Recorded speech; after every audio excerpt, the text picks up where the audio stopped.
paskaitą labai įdomių ir intriguojančių pavadinimų skaitys Lietuvos edukologijos universiteto docentas, humanitarinių mokslų daktaras, aistringas Radvilų tyrinėtojas, labai karštai mylintis Biržus ir Biržų kunigaikštystę, gerbiamas Deimantas Karvelis.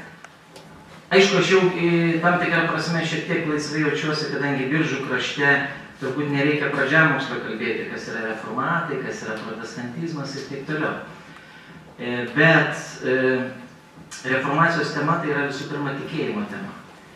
Aš pamenu daugybę renginių čia vyko pilyje per daug metų apie karą, apie Radvilas, apie ką tik nori mes esam girdėję, bet mažai buvo kalbama apie tai, kas galbūt šiuolaikiniam žmogui yra visiškai iš vienos pusės terra incognita, drįsčiau teigti, tai yra nežinoma žemė, iš kitos pusės galbūt nelabai svarbi tema.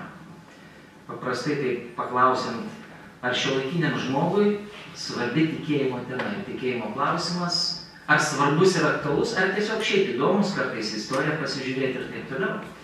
Ar šiandienos žmogui svarbus klausimas toks, koks yra mano autorius, kaip Radvilas formulavo savo tikėjimo išpažinimą.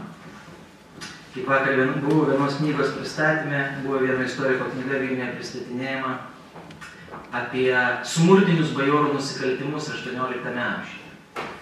Tai vat smurto tema auditoriją pritraukia. O kaip vienas psichologas yra sakęs, jeigu nori patraukti auditorijos dėmesį, 3 temos yra amžinos, bet kada. Smurtas, seksas ir žydai. Visuomet tu juos patrauksi. Ir aš tai perfrazuodamas savo ir galvoju, o ar tikėjimas gali būti ta tema, kuri gali patraukti žmogų. Ypač, kai mes kalbam apie laikus, reformacijos laikus, kai tikėjimo klausimas buvo vienas iš prioritetinių, vienas iš svarbiausių.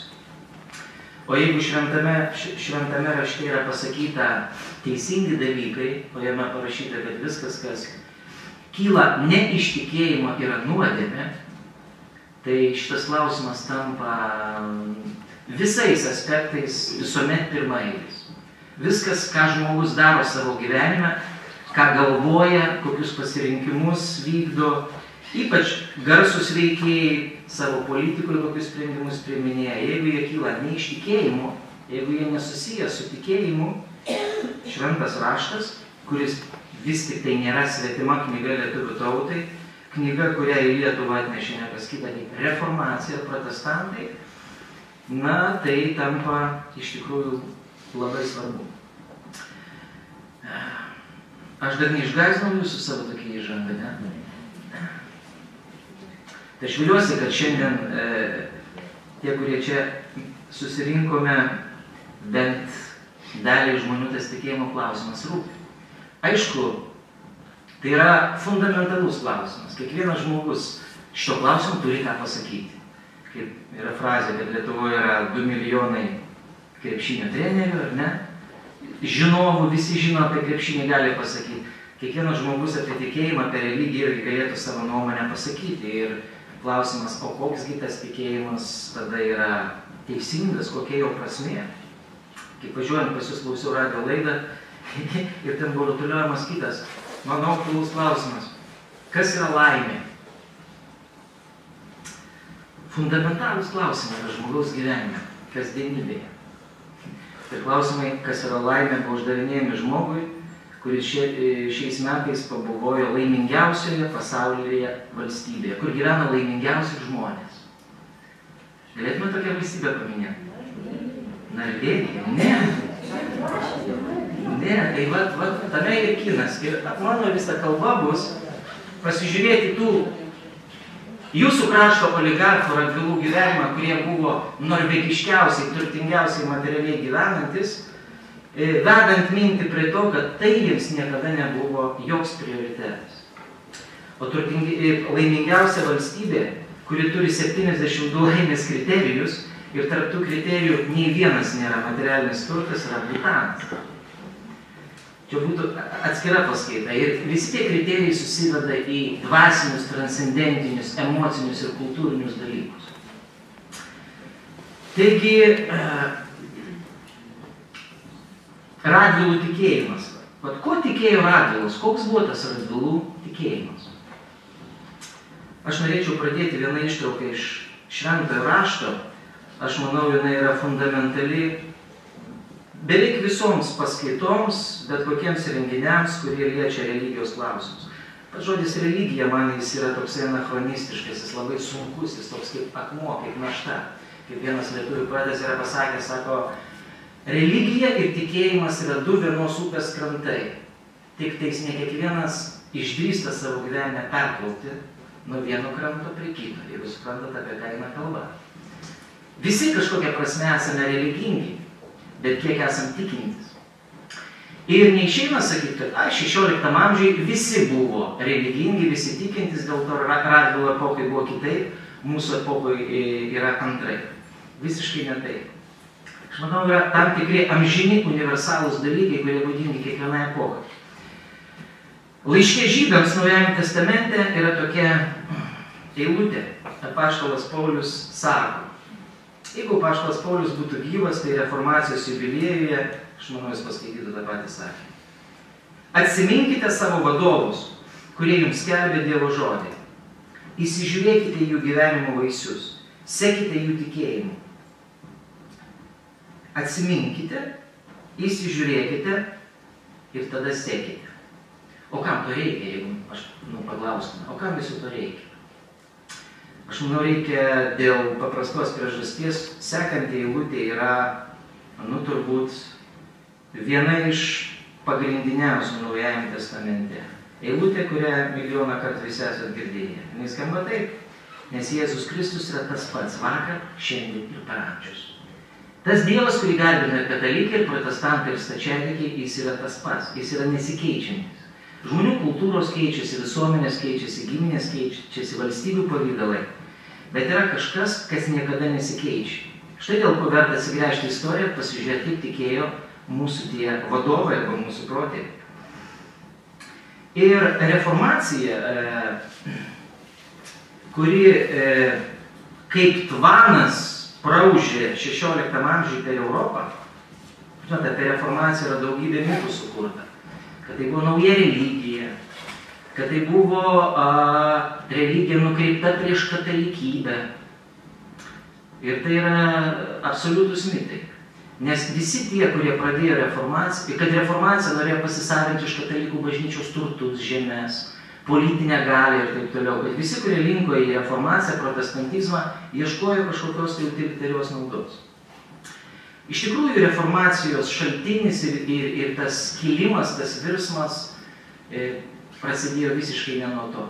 Kiekviena Europos tauta turėjo savo, sakykime, savo Abraomą Kulvietį, savo Martyną Liuterį. Kiekvienoje Europos tautoje pakildavo žmogus, kuris suformuluodavo labai paprastą žmogišką klausimą, kuris galbūt skambėtų taip, kaip Liuteris vienam savo rašte rašo.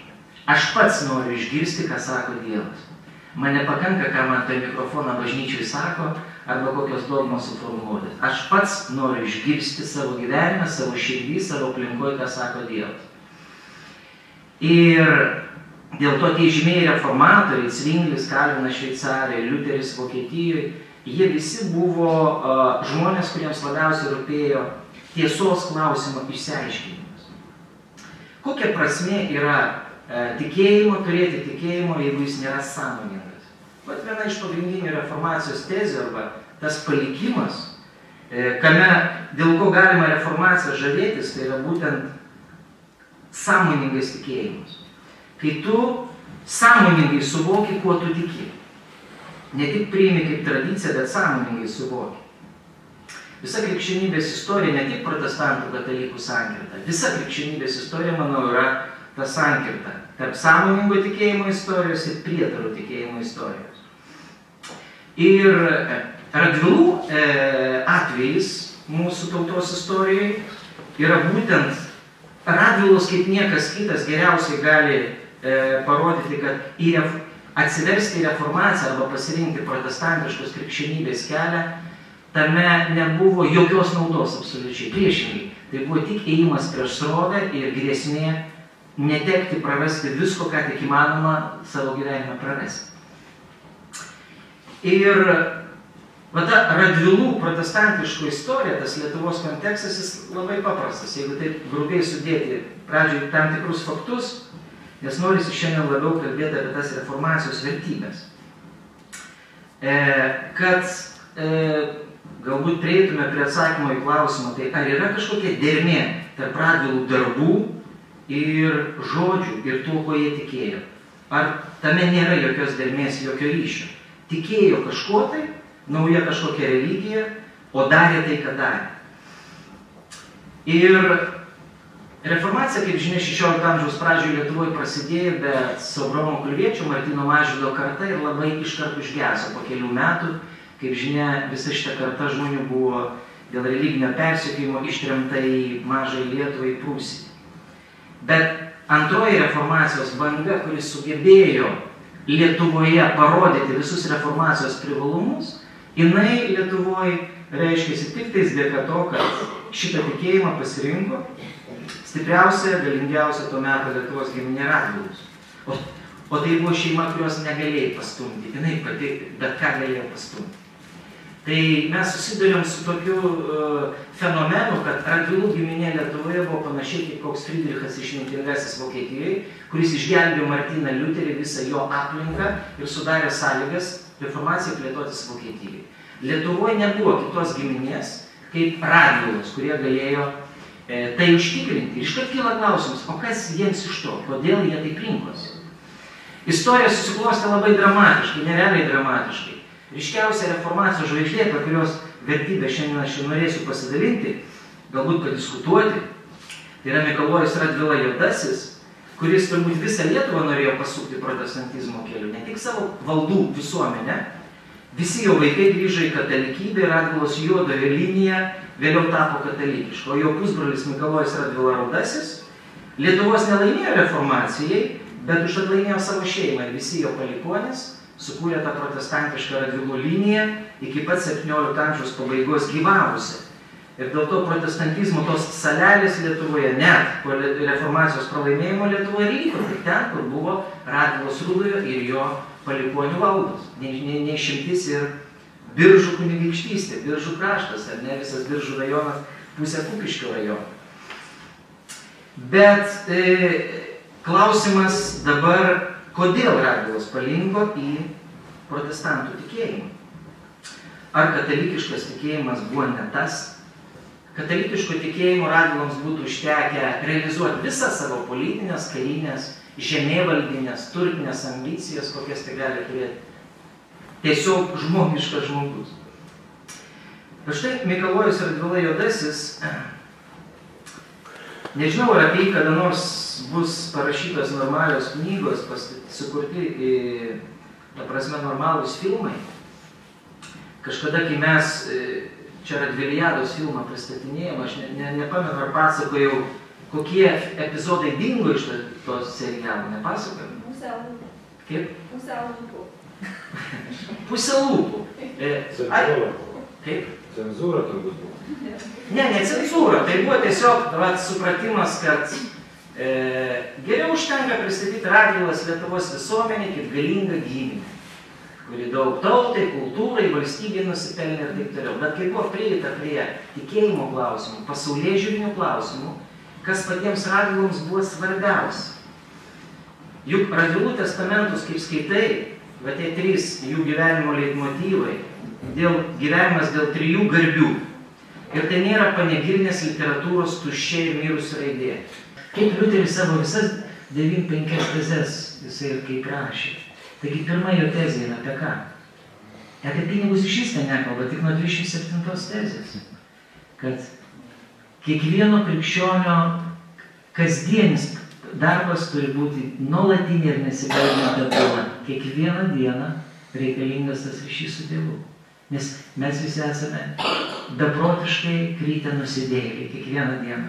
Ir kai tik tai žmogus, žinot, kaip čia, kaip iš 12 kėdžių galima perfrazuoti, pamenate, yra tame rusiškame filme Atrif от народа и падение. Čia pasakymas komunistinis buvo, atsitraukimas nuo liaudės ir griūtis. Tai visoje krikščionybės istorijoje, tikros krikščionybės istorijoje ir atskirų žmonių istorijoje, manau, akivaizdu, atotrūkis nuo Dievo, nuo jų principų ir iš karto griūtis. Ar valstybė, ar visuomenė, ar bendruomenė, ar atskiram žmogui. O to ryšio išsaugojimas. Todėl nepaminklus reiktų stengtis apsikabinti, stengtis bet kokią kainą tą ryšį surasti.